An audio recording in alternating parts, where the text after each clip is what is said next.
Welcome to this tutorial on religion and origins. Religions attempt to answer the question of where did I come from?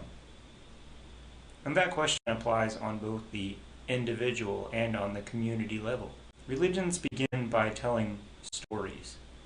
A story of where that particular people came from. Here's an example from the Epic of Gilgamesh, a Sumerian and then Babylonian poem about a great king. We can imagine that those ancient Babylonians would have liked looking back on Gilgamesh, their ancestor, since he was, after all, 2/3 God and only 1/3 human. Origin stories, we can say, have at least three functions. First of all, the I function. How do I fit into the world? How do I fit into this sacred people?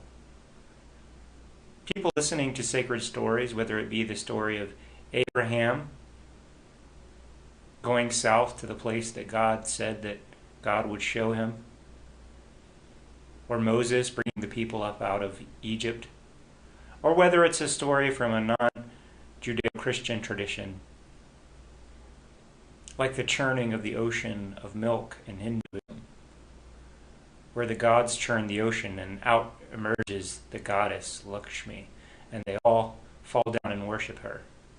We can put ourselves in the places of the characters, and we can imagine ourselves being there. So, listening to these stories has a certain formative function. Then we can also say that there's a we function.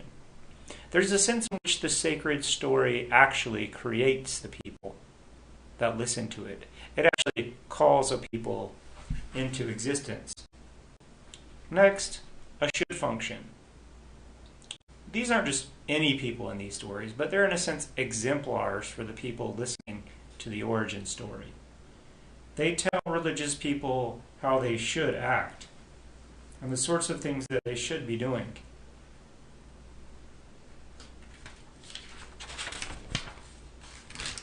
So we can say then that origin stories have ethical implications as well, for teaching people how to act within the group, but also towards outsiders. And this is where religious violence begins to come into the picture, as oftentimes these origin stories are very troubling indeed. Next, origin stories may foster a sense of group pride, as origins are pushed into the remote past.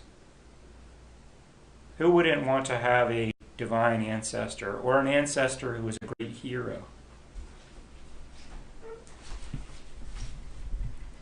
Next, origin stories show continuity between sacred history and present-day history. They connect people still living today with those who lived long ago. So story has the power to found a civilization, but it also has the power to tear people from one another, to divide people.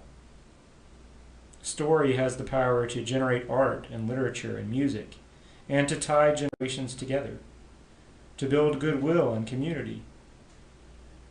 So yes, an origin story is just a story, but it's also a whole lot more. We could say, well, it's just a myth, but myths, after all, are what we live by. Thank you for watching this tutorial on religion and origins. One of the questions that religions attempt to answer is, where did I come from? This applies on both an individual and a communal level. Religions provide people with a place in the world, what it means to be human, and what it means to be an adherent of a particular religion.